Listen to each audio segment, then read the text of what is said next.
Salut les gars, j'espère que ça va bien et que tout se passe pour le mieux pour vous, hein, frérot Serette comme d'habitude. Bienvenue dans le Speed Actualité où on résume l'actualité UFC et MMA extrêmement vite. Comme tu aimes le format et que moi aussi, voilà, ça tombe bien. Soyons complètement fous et continuons sur cette belle lancée. Alors, pour le sommaire du jour, nous avons Papa White, le crevard multimillionnaire, celui qui déteste payer ses combattants à la hauteur de ce qu'ils méritent.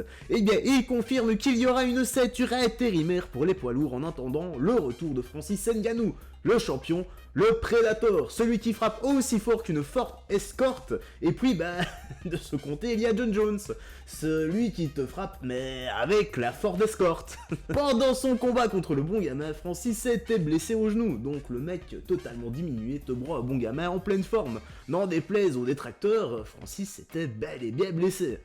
Mais je crois que ses genoux, il avait rien. Il me dit j'ai pas pu aller pisser jusqu'au chiottes, j'ai pissé dans l'aquarium et tous les poissons sont crevés.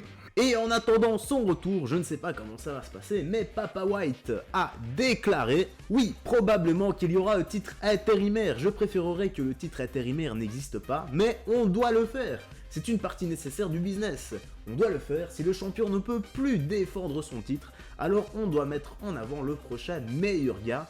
Quand le champion revient, il peut immédiatement se battre contre un gars qui est l'aspirant numéro 1. Et il n'y a aucun doute sur qui est le numéro 1 quand vous avez un champion intérimaire contre le champion. Franchement, oui, pour une fois, il est clair que ça a du sens. On pourrait organiser une sorte de mini-tournoi pour savoir qui pourra défier Ngannou, à supposer qu'ils reviennent bien sûr, et on aurait 5 gros noms, et dans les gros noms, nous avons notre bon gamin Ciryl Gane, Tai Tuivasa, le mec qui boit dans sa pompe, Tom Aspinall qui n'arrête pas de nous surprendre et qui est la flèche montante au même titre que Tai Tuivasa, mais également, donc là les deux derniers noms, Stipe Miocic et Jon Jones, car oui, l'UFC compte bien sur ces deux gaillards pour promouvoir le bordel et il ne veut absolument pas les oublier. D'ailleurs, ça dit, on va continuer avec ce qui a été dit, ça dit, je ne les ai pas personnellement eus au téléphone. Ferme ta gueule alors. Mais cela ne signifie pas que les matchmakers n'en lui ont pas parlé, je suis sûr qu'ils l'ont fait.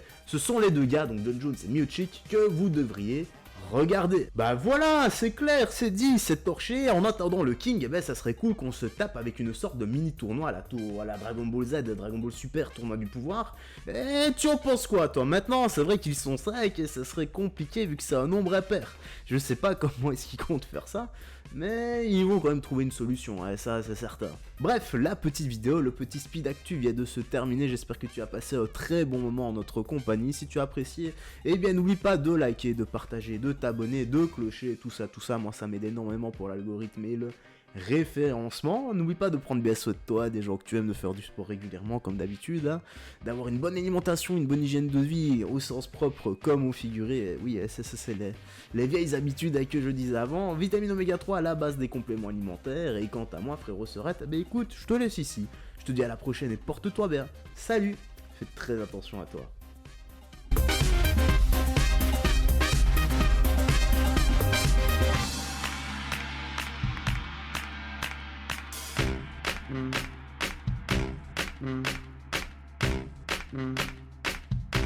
Mm.